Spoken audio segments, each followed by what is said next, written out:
तो hello all of you, जय हिंद। कैसे हो आप सभी लोग? आई होप सब बढ़िया हो गए और आपकी प्रिपरेशन बहुत ही सही चल रही होगी।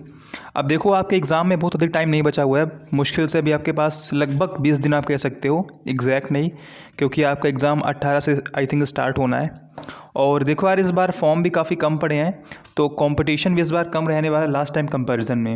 हालांकि जो ज़्यादा आपका फ़र्क हुआ आपको मिलेगा वाई ग्रुप में, ठीक है, क्योंकि जिस ratio form last time x में पड़े थे ना, उसी रेशियो फॉर्म इस बार भी एक्स में पड़े होंगे। मतलब ज़्यादा अंतर आया होगा, लेकिन बहुत अंतर नहीं आया होगा। जो आपके यहाँ पर अंतर मिला होगा ना, वो आपको वाई ग्रुप में मिला होगा, ठीक है, वाई ग्रुप में। हालांकि थोड़ी सारी बात की बातें हैं। कंपटीशन देखो इस बार ओवरऑल दोनों में कम रहने वाला है, एक्स में भी और वाई में भी, ठीक है। तो मौका इस बार देखो बढ़िया है, और नेवी में भी इस बार फॉर्म बहुत ही कम पड़ रहे हैं, ऐसा मुझे डेटा मिला है। हालांकि देखो, बात करते हैं कि अभी आपको क्या करना चाहिए।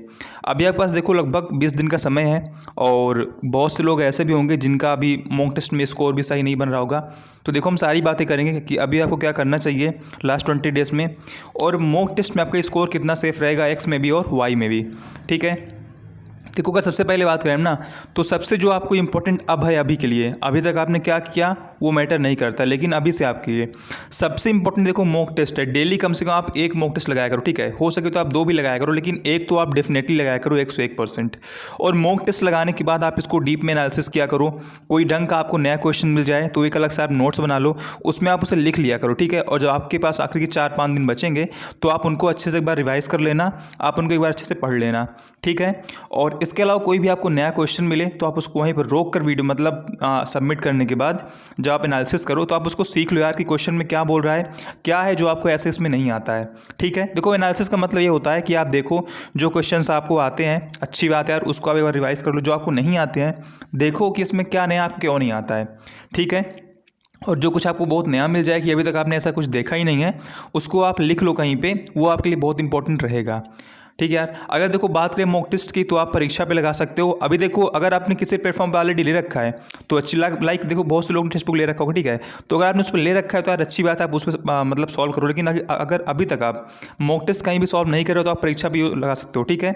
और मेरा कोड यूज़ करोगे तो आपको 50% डिस्काउंट मिल जाएगा परीक्षा एप्लीकेशन पे। बाकी अगर आपको नेवी का भी देना है तो आपके लिए देखो प्रो सही रहेगा, यहाँ पर आप इस कोड को यूज़ करोगे तो आपको 40% डिस्काउंट मिल जाएगा, तो आप इसको ले सकते हो। अगर देखो बात करें हम सेफ स्कोर की, चाहे परीक्षा हो चाहे कोई अदर प्लेटफॉर्म हो, टेस्ट बुक वगैरह हो गया, देखो यार, अगर हम देखो बात करें एक्स की ना, तो मेरे हिसाब से अगर आपके यार 35 से 40 नंबर तक आ रहे हैं एक्स में, ठीक है, 35 से 40 नंबर आ रहे हैं, तो आप बहुत सही जा रहे हो। मेल हो चाहे फीमेल हो, अगर आपके इतने बन रहे हैं तो आप बहुत सही जा रहे हो। लेकिन एक बात ध्यान देना, अगर आपके स्कोर इतने बन रहे हैं ना अभी, तो आप आखिरी के 20 दिन ना इस स्कोर को आप 50+ पहुँचा सकते हो, अगर आपके अभी इतना आ रहे हैं तो। और अगर अभी आपके मान लो 30 तक ही आ रहे हैं, 32 तक ही आ रहे हैं, तो आप इसे आखिरी के 20 दिन में प्रयास करो कि आपका स्कोर कहीं ना कहीं 40 तक पहुँच जाए, ताकि आप एग्जाम में सेफ जोन में रहो, ठीक है यार। वही अगर वाई ग्रुप में हम बात करें, तो वाई ग्रुप में मेरे हिसाब से यार देखो 35 नंबर तक जिसके बन रहे वो मतलब सही जा रहा है, और जिसके अभी 25-30 नंबर के बीच आ रहे हैं, आपको देखो थोड़ा सा यार ज़रूरत इंप्रूवमेंट करने की। और अभी आपके पास देखो 20 दिन का समय है, आप देखो कि कहाँ पे गलती हो रही है, कहाँ पे आप कौन से क्वेश्चंस नहीं बन रहे हैं, कौन सा देखो आपसे पोर्शन नहीं बन रहा है, जीके है, रीजनिंग है, इंग्लिश है, या मैथ्स से क्या नहीं बन रहा है, तो आप उसको थोड़ा उस पर काम कर लो, अभी आपके पास टाइम है, ठीक है। अगर देखो ये तो हो गए मॉक टेस्ट की बात। अगर देखो बात करें नंबर 2, तो चाहे आप एक्स वाले हो चाहे आप वाई वाले हो, प्रयास करना कि आप अधिक से अधिक फार्मूले पर फोकस करो, फार्मूला को आप याद कर डालो। फोकस करने का मतलब है कि डेली सुबह का आप आधे घंटे का समय निकालो, 30 मिनट का, और इसमें आप सिर्फ फार्मूला रिकॉल करो। एक्स वाले अपना फिजिक्स के फार्मूलाज हो गए, मैथ्स के फार्मूलाज हो गए, और इंग्लिश में आपका जो कुछ चीज़ें हो गई लाइक कंडीशनल के कुछ आपके हो गए स्ट्रक्चर, उन चीज़ों को याद करो। बाकी इंग्लिश में तो यार वोकैबलरी आपको अच्छे से पढ़ना ही है आपके लास्ट टाइम में, ठीक है। फ्रेजल वर्ब फिक्स प्रिपरेशन आपको देखो ये सब पढ़ना ही है लास्ट 20 डेज में, लेकिन फार्मूलाज को आप अच्छे से याद कर डालो। वाई वाले आपके रीजनिंग में लाइक कुछ टॉपिक जैसे आपका कैलेंडर हो गया, ठीक है, और कोडिंग डिकोडिंग जैसे आपका मान लो लेटर के नंबर हो गए, तो मतलब जो कुछ चीज़ें हैं उनको, बाकी मैथ्स के फार्मूले उनको अच्छे से याद कर डालो। बाकी आपका जीके हो गया, तो जो भी देखो आपका फिक्स पोर्शन है, इसको अगर आपने अभी तक नहीं पढ़ा है तो अब याद कर डालो, अभी आपके पास समय है, ठीक है। लाइक आपका कैपिटल करेंसी हो गया, फुल फॉर्म हो गया, तो कुछ चीज़ें हैं जो आपके देखो फिक्स आती ही आती हैं, ठीक है। आपका राष्ट्रीय और अंतर्राष्ट्रीय दिवस हो गया, तो इनको याद कर डालो। बाकी एक्स वालों के लिए ये बहुत देखो काम करने वाला है। अगर आप फार्मूला को अच्छे से याद कर डालते हो तो यार 5 से 10 नंबर तक तो आपका ऐसे ही मतलब मिल जाएगा एग्जाम में, अगर आप फार्मूला अच्छे से याद करके बैठोगे तब। फिजिक्स मैथ दोनों को मिला के बोल रहा हूँ मैं, आपको इतना नंबर मिल जाएगा सिर्फ फार्मूला के दम पे। तो फार्मूला देखो यार मिस मत करना। बाकी आपका देखो जैसे कोई भी टॉपिक अभी आपका कमज़ोर है, आपको लगता है कि आपको इस पर काम करने की और ज़रूरत है, तो या तो आपको अगर बिल्कुल समझ में नहीं आ रहा तो आप उसको स्किप मार दो। लेकिन अगर आपको लगता है कि टॉपिक आसान है, बस मैंने कम पढ़ा है, तो अभी यार देखो 2 दिन का समय दिया करो एक टॉपिक को और उसे अच्छे से क्लियर कर डालो। उसके कम से कम 50 फार्मूला क्वेश्चन आप सॉल्व कर डाला करो, ठीक है। चाहे फिजिक्स हो, चाहे मैथ, चाहे इंग्लिश, और वाई में चाहे रागा हो गया, चाहे जीके हो गया, मतलब चाहे इंग्लिश हो गया, ठीक है यार। और इसके अलावा देखो करने को चीज़ें बहुत सारी हैं, लेकिन देखो अगर जितना लिमिटेड करोगे ना आपको उतना बेनिफिट मिलेगा। अगर आप सोचोगे 20 दिन बचे मैं ये भी पढ़ लूँ वो भी पढ़ लूँ, तो इस चक्कर में आप कुछ भी नहीं पढ़ पाओगे।